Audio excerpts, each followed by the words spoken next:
Hi, welcome to Taste This TV. I'm Chef Joe Ciminera. You know, today we got a unique dish. We're talking about some venison. We're going to be doing some venison cutlets. And the thing about venison is it can be somewhat gamey. So no matter what good source you get it from, it doesn't matter. You can have the best, it could be grazing on the best lands and stuff like that. It doesn't matter. There's still always a little bit of a gaminess. And what I've found that always cuts through the gaminess is liver. That's right. Liver cuts through the gaminess of just about anything, right?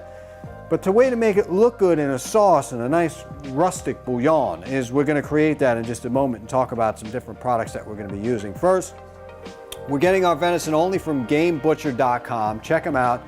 Go on their website, get it shipped directly right to your door. This venison right here is really looking nice. Nice color. We're going to cut that open in a minute. Next, we're going to be walking over to Newski's. Now, Newski's has been an old favorite on the show for, I got to say, 15 years. They make really good products. This smoked liver pate is going to go great to cut the gaminess. If there is any gamey flavor with that, I'm not sure, but it's just a good accompaniment also to make your sauce thicker. It's a thickening agent as well. So check them out. We're going to be using Cathedral Ridge wines today. Today we're going to be using their Winemaker's Reserve. This is their 2015. It's got a really, really nice, robust flavor here. You can see it. It's really nice. Blackberries, plums, aromas, bittersweet chocolate flavor is going to go great with especially pate, right? When you think about the flavor of this wine, combine everything else. And then we got Les Petits Vegetables from Fresh Origins and some other things. We also got some pork lardons, which are just pork fat that we're also going to be putting in there for some extra flavor. And we're going to be doing it right. And we're going to have a little dessert. Eat.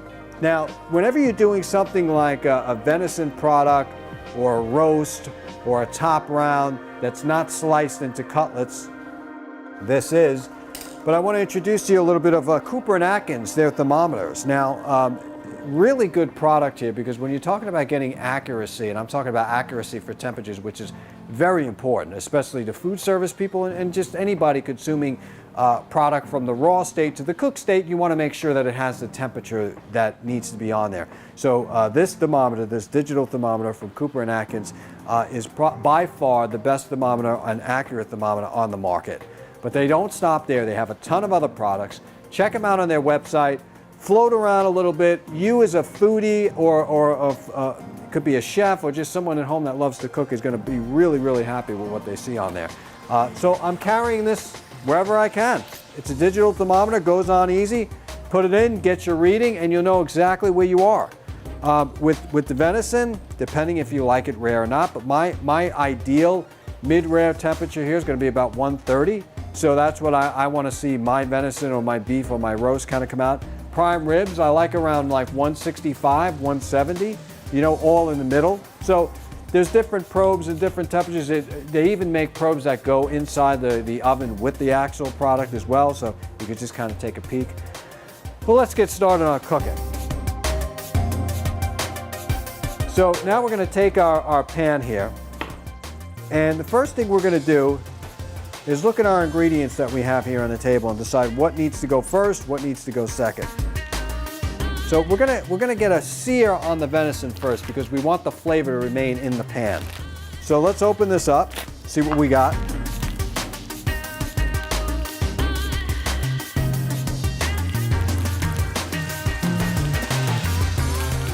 Really good product. Take another piece off like this.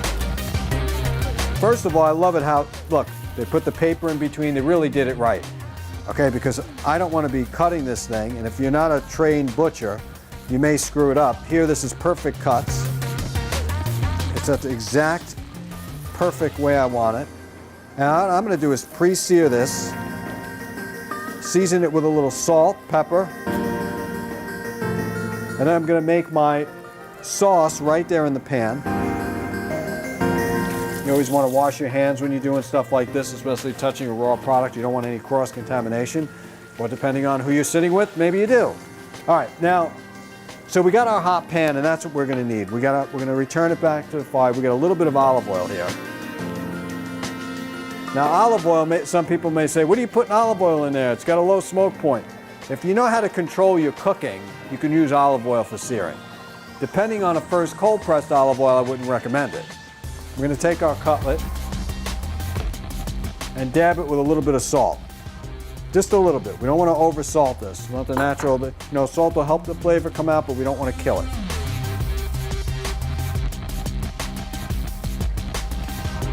All right, now you know our pan is smoking hot. That's what we want. Let's test the waters with this. Still needs to be hotter. If it sticks to the pan, it's not hot, and we got to get this piping hot so that none of this stuff sticks to the bottom of it. So let's get it real hot on there. You don't necessarily need more oil. What I'm going to do is maybe throw a couple of pieces of butter when it's in there to really kind of take it to the next level. I think we're almost there. This is the same way a lot of people use non-stick pans to fry like omelets and stuff like that. I never do. You just need a hot pan. That's all you need. See? Should coat against there like that. That's exactly what we're looking for.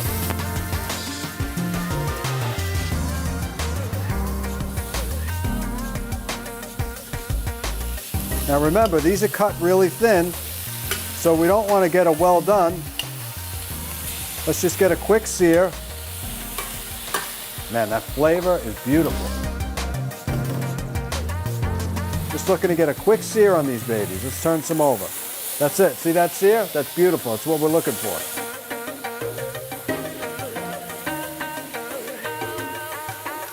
That's all I'm looking for. Do both sides. You notice I didn't salt both sides because we're going to have a lot of flavor from the sauce. The last thing I want to do is over-salt anything.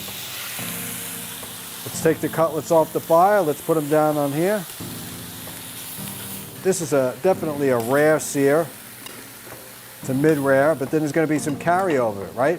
You got to worry about the temperature that's going to carry over this. It's still cooking when you take it off. It's still hot. All right, so we're going to let that do its thing. Now look at all that residual pan flavor that we got in there. This is all flavor that's going to come back up. How are we going to get all that nice, beautiful, good stuff to surface up? Well, that's a term we use called deglazing, right? And we're going to take this beautiful wine.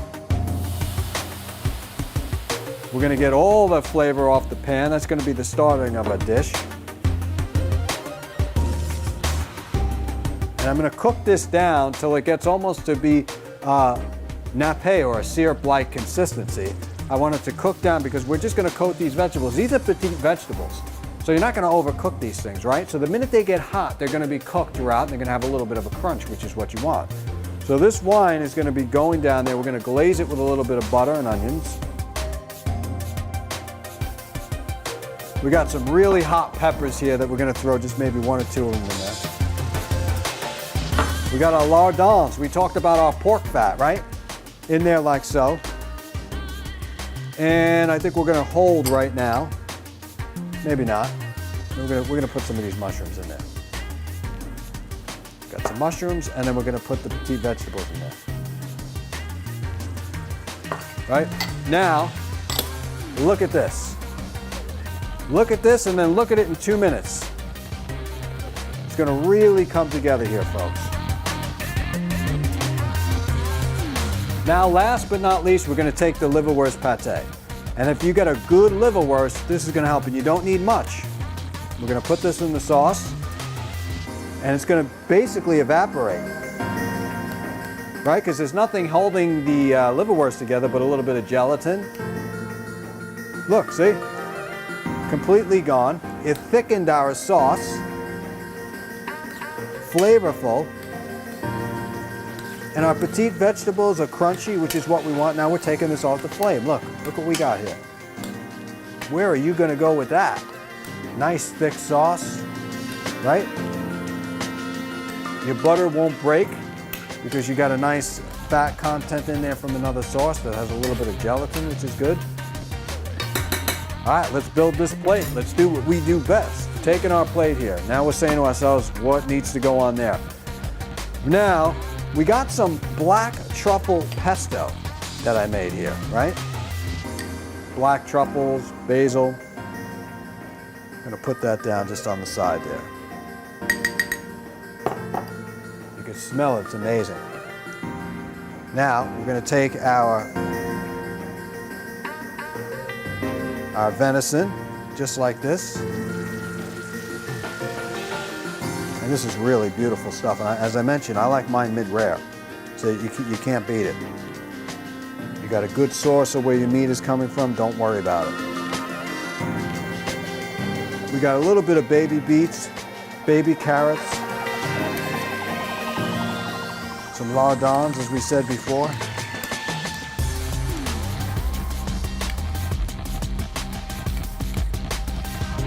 This is good stuff. Wow, look at this sauce. This is beautiful sauce. We're going right over the top of that. Wow. See, why would you want to kill it and cook it, well done? You don't get the flavor. Colors are important. You eat with your eyes before anything. And you do this dish in front of your friends, you are going to be the wow of the night. They better be coming over with some good pastries to top your cooking. And we're going to garnish it with some microgreens now. We have some Hearts of Fire microgreens. Beautiful, beautiful microgreens. Put some in the corner like that.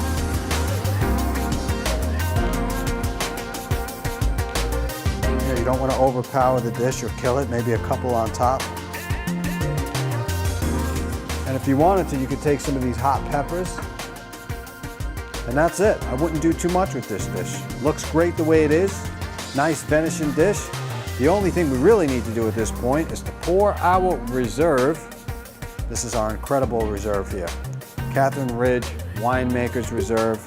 Really just, let me air this baby out. Woo! I can already smell this and say that this is a perfect match. Wow. This is wine crafting at its best. You can't beat that. Like I said, if you wanted to probe your meat, you can always grab your Cooper and Atkins here to really test your temperature, especially in bigger pieces like roast and stuff like that. All right, I think we're going to end this show. We got everything here. Don't forget, we're going to be desserting with a little bit of Kringle. Today we're using their blueberry cheesecake. Now, don't forget that certain times of the year, Kringle makes the incredible chocolate eclair. That's out of this world. So wait for it to start production again and don't walk. Get to that phone, call that Kringle company, and get that eclair sent right to your house. Until then, we got a lot of great things we're going to be doing today, and one of my favorites is, of course, eating. Well, thank you for joining this fun-filled episode of Taste This TV. I'm your host, Chef Joe Ciminera. Remember, there never was any rules in cooking. There certainly isn't now. Taste this.